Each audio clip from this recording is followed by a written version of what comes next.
മലയാളത്തിന് എന്തുകൊണ്ടാണ് ഇങ്ങനെ വളഞ്ഞു പുളഞ്ഞ അക്ഷരങ്ങൾ? മലയാളം മാത്രമല്ല, തമിഴ്, തെലുങ്ക്, കന്നഡ എല്ലാം. എന്നാൽ ഇംഗ്ലീഷ്, ലാറ്റിൻ പോലെയുള്ള ഭാഷകൾ നോക്കിയാൽ എല്ലാം സ്ട്രെയിറ്റ് ലൈൻസ് ആണ് കൂടുതൽ. എന്തുകൊണ്ടാണെന്നറിയാമോ? എഴുത്തിൻ്റെ കഥ നോക്കാം. ആദ്യം എന്താണ് എഴുത്ത് എന്നറിയണ്ടേ? 3 ക്രൈറ്റീരിയ ശരിയാവുമ്പോഴാണ് ഒരു വര എഴുത്താവുന്നത്.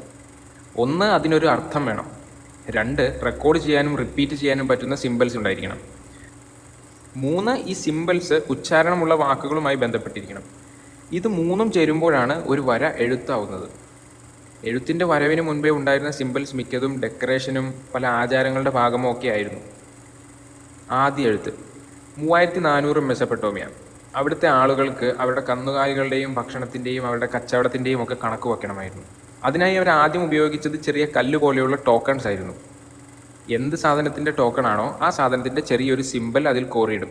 അങ്ങനെ ടോക്കൺസ് ഉപയോഗിച്ച് വന്നപ്പോൾ അവർക്ക് തോന്നി, ഇതിങ്ങനെ ഓരോന്നും കൊത്തിയെടുക്കുന്നതിലും എളുപ്പം ഒരു കളിമണ്ണിൻ്റെ വലിയ ടാബ്ലറ്റ് ഉണ്ടെങ്കിൽ അതിൽ ഓരോ സിമ്പിളും ഓരോ സ്റ്റാമ്പ് പോലെ സ്റ്റെൻസിൽ വെച്ച് പ്രസ് ചെയ്താൽ എളുപ്പമാവില്ലേ എന്ന്.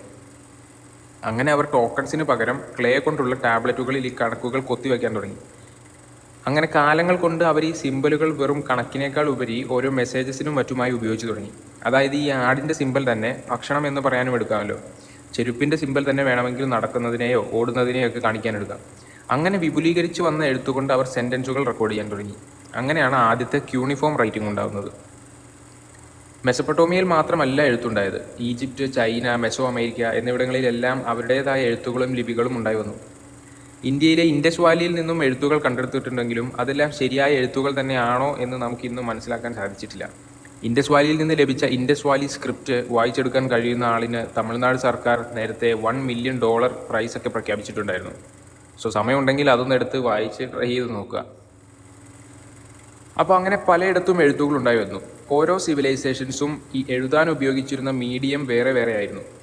ചിലർ ഇലകളിലും ഓലകളിലും മറ്റും എഴുതി തുടങ്ങിയപ്പോൾ ചില സൊസൈറ്റികളിൽ കല്ലുകളിലും പാറകളിലുമാണ് ആദ്യമായി എഴുതാൻ തുടങ്ങിയത്. ഓലകളിലും മറ്റും എഴുതുമ്പോൾ ഒരുപാട് സ്ട്രെയിറ്റ് ലൈൻസ് കുത്തിവെച്ചാൽ ഓലകൾ കീറിപ്പോകുന്നതുകൊണ്ട് അവർക്ക് അക്ഷരങ്ങൾ വളച്ചെഴുതാനായിരുന്നു എളുപ്പം. എന്നാൽ കല്ലിലും മണ്ണിലും മറ്റും കോറിയിടാൻ സ്ട്രെയിറ്റ് ലൈൻസ് ആണ് എളുപ്പം. അങ്ങനെ ഓരോ സ്ഥലത്തെയും അക്ഷരങ്ങൾ നേരെയും വളഞ്ഞതുമൊക്കെ ആയി മാറി. താളി ഓലകളിൽ എഴുതി വന്ന നമ്മുടെ മലയാളം വളഞ്ഞു വന്നു. മലയാളം യഥാർത്ഥത്തിൽ തമിഴിൽ നിന്നാണ് വന്നത് എന്ന് പലരും പറയാറുണ്ട്. എന്നാൽ സത്യത്തിൽ ഇന്ന് നമ്മൾ കേൾക്കുന്ന തമിഴും മലയാളവും രണ്ടും ഓൾഡ് തമിഴ് എന്ന് പറയുന്ന മറ്റൊരു പഴയ ഭാഷയിൽ നിന്നും വന്നതാണ്. കേരളത്തിൻ്റെയും തമിഴ്നാടിൻ്റെയും ഇടയിലുള്ള വെസ്റ്റേൺ കട്ട്സ് കാരണം തന്നെ ഈ 2 സ്ഥലങ്ങൾ തമ്മിലുള്ള സമ്പർക്കം കുറഞ്ഞു വന്ന് രണ്ടും വേറെ വേറെ ഭാഷയായി മാറി. ഇതാണ് പല ടോക്കണുകളിൽ നിന്നും സിമ്പലുകളിൽ നിന്നും ഉരുത്തിരിഞ്ഞു വന്ന് ഇന്ന് കോഡിങ്ങിലും ഇമോജിയിലും ഒക്കെ എത്തി നിൽക്കുന്ന എഴുത്തിൻ്റെ കഥ.